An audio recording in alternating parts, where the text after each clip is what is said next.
Ever feel like you're just kind of stuck in a rut? Career-wise, I mean. You go through the same motions day after day, but deep down you're yearning for something more? Oh, absolutely. That feeling of being stuck, like your career's on autopilot, it's incredibly common. So what's the solution? Like, how do we break free from that? Well, that's what's so fascinating about career coaching. It's not some magic formula or a one-size-fits-all solution. It's about you taking control. Okay, I like the sound of that, taking control. Right. It's about tapping into your own inner compass, your values and aspirations. And that's what we're diving into today, right? With Yeah. Dr. Keith Amos. Exactly. He's a career coach based in Luxembourg, and he's laid out this really insightful three-step framework. A framework for, like, figuring out our dream careers and actually going for it. Exactly. And it all starts with, in his words, know yourself. Know yourself. Sounds pretty straightforward. It does, doesn't it?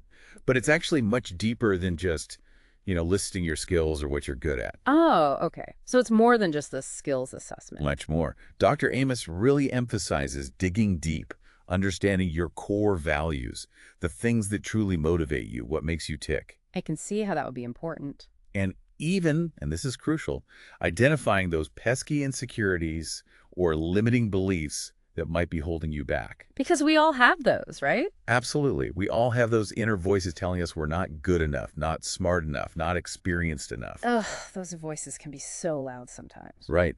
But by acknowledging them, by really understanding those self-imposed limitations, we can start to overcome them. So how do we do that? How do we actually, get to know ourselves on that deeper level? Well, Dr. Amos suggests a few different approaches. Journaling can be really helpful, asking trusted friends or colleagues for honest feedback. And he even suggests psychometric testing. Psychometric testing, what exactly is that? So it's like those personality quizzes you see online, but much more in-depth and tailored to career development. Okay, so you take this test and it tells you what, like if you're more introverted or extroverted. Exactly. Or if you're more analytical or creative, more logical or intuitive. It helps you understand your natural inclinations. And then you can use that information to figure out what kind of career might be a good fit. Precisely.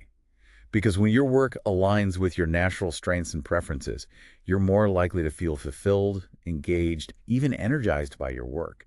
That makes a lot of sense.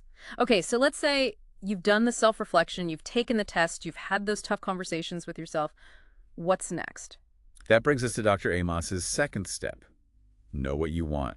And you'd be surprised how many people get stuck here. Really? Why is that? It seems like that should be the fun part, right? Dreaming big. It should be, but it can also be daunting. It's easy to know what we don't want. A toxic boss, a dead-end job, a soul-crushing commute. But defining what we do want. Yeah, that takes a little more effort, doesn't it? It does. It requires us to really think about our ideal work environment, our passions, our long-term goals. So how do we start to define those things? Like, where do we even begin? Well, Dr. Amos suggests brainstorming. Don't censor yourself, just let those ideas flow. He also recommends researching different career paths, even ones you might not have considered before. I love that because sometimes we don't even know what's out there. Exactly.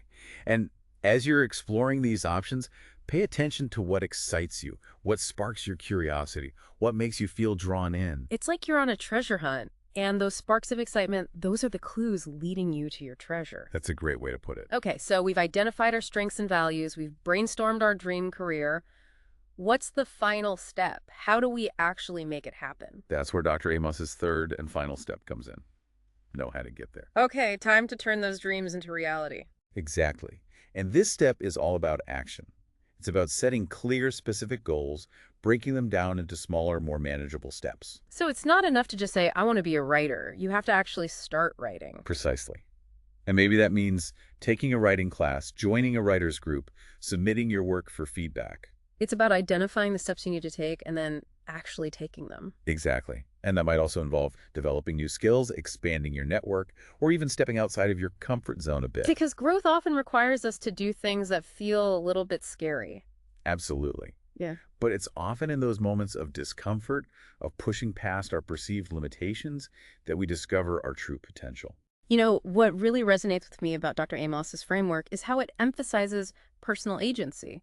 It reminds us that we're not just passive bystanders in our own careers. We have the power to choose a different path, to create a career that truly aligns with who we are and what we want to achieve. And that's a really empowering message, isn't it? It reminds us that we're not defined by our past career choices or our current circumstances. We have the ability to learn, to grow, to evolve. And it's never too late to start designing a career that lights you up, that makes you feel excited to get out of bed each morning. So, for anyone listening who's feeling stuck or unfulfilled in their career, maybe it's time to start asking yourself those deeper questions. What truly motivates me? What are my core values? What kind of work would make me jump out of bed each morning, even on a Monday? Those are great questions to ponder. And remember, it's a journey, not a race. It's okay to take your time, to explore different options, to experiment and make mistakes along the way. Because those mistakes, those are often our greatest teachers. So embrace the journey, and who knows what amazing opportunities might unfold.